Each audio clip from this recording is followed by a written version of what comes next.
Evil is ignorance, said Socrates. This is a video for people who are struggling with others. We all struggle with others. But if you are watching this, I believe this understanding could be transformative because it's transformed my life in understanding why others do what they do, especially when what they do is hurtful to me.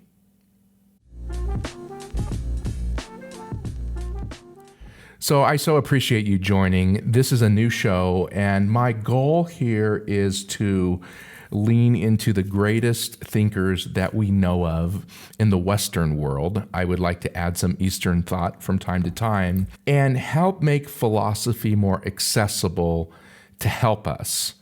I myself went and studied philosophy formally in my late 20s, 30s, and 40s.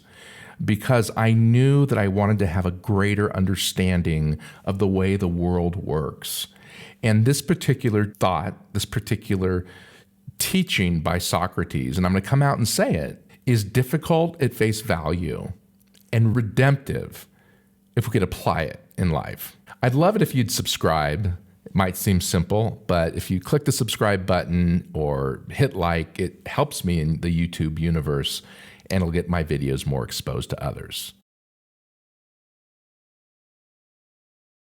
Think of somebody that self-harms. Think of a cutter. We know about this, people that mutilate their bodies in a way. What we know about cutters, what psychologists know about cutters, is that they're mistaken in their thinking. Kind of like anorexia as well. There's something faulty going on in their minds. So, and that's not a judgment at all. So when Socrates says evil is ignorance, he's saying there's something wrong in the reasoning. He talked about it in the Apology here and in another work. By the way, Socrates never wrote like Jesus. He never wrote anything. There's no record anyway that we have of him writing, but people took notes when this guy spoke because he changed the world. And so with the cutter, the person is seeking comfort. All humans seek comfort. All animals seek comfort. It's innate for us to seek our own comfort. They're seeking comfort by alleviating emotional pain with creating a physical pain. It's complex, but they're just simply mistaken. And so in the case of people who cut, they are hurting themselves, but they're ignorant about what's really going on. And it's very sad, and we have compassion on them because of their ignorance. So like the cutter, let's now talk about others who hurt others. Now we have a range, and I talked about a very specific case of a heinous murderer, Robert Alton Harris, who was put to death in San Quentin for his heinous murder, but also for his family of origin. And there's a correlation there where he starts hurting animals and then hurting himself and then hurting others. And you could just right up there, you can click that link, and I go into detail about Harris, and it's a gripping depiction of how complex this issue can get. But whether you're talking about the guy that won't let you over on the freeway or on the street, and this person's messing with you, this person is a sadist. They are getting enjoyment out of bringing you pain. And there are so many variations with family members, perhaps, with significant others, perhaps, with friends, perhaps, right? Life is full of situations where bosses, boards, coworkers, where others seem to be getting enjoyment, perhaps, with messing with us, all the way to those who commit genocides.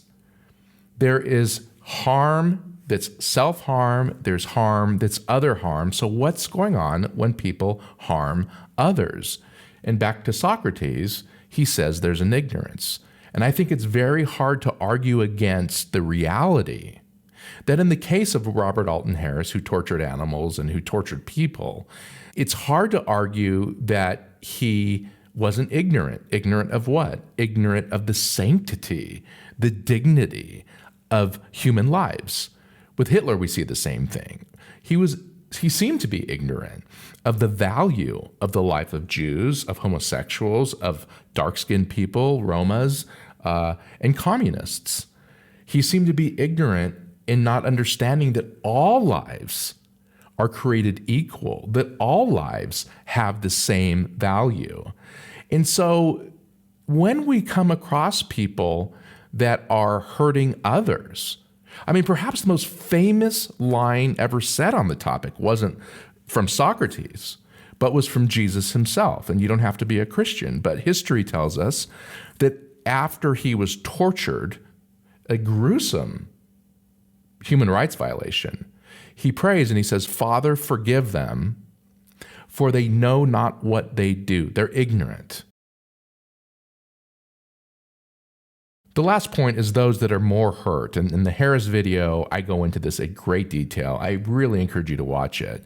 I've worked in child welfare, developmental trauma. Overwhelmingly, statistics tell us that those who fail academically, who do illicit drugs, who self-harm, who get into prostitution, poverty, people that don't know how to take care of themselves or end up harming others, were damaged greatly, not hurt, but damaged as children. And so there's a much greater susceptibility. Chances are those people in your lives that are creating great havoc have been hurt greatly as children.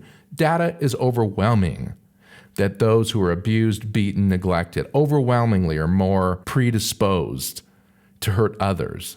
That's the famous line, hurt people, hurt people. In conclusion, if we don't have to accept that all evil is ignorance, but if we could kind of just tie it around our finger like a little, like a little piece of string, and the next time we see someone hurting us, if we understand it's most likely that they are unaware of what their actions are doing, and if they are aware that their actions are hurting us, then there's still something wrong with them. There's still an ignorance. There's still a lack of understanding. I'd love your comments, and I'd love for you to go to paulmartin.org, join my new newsletter. I'm honored that you would watch. I'll see you next time.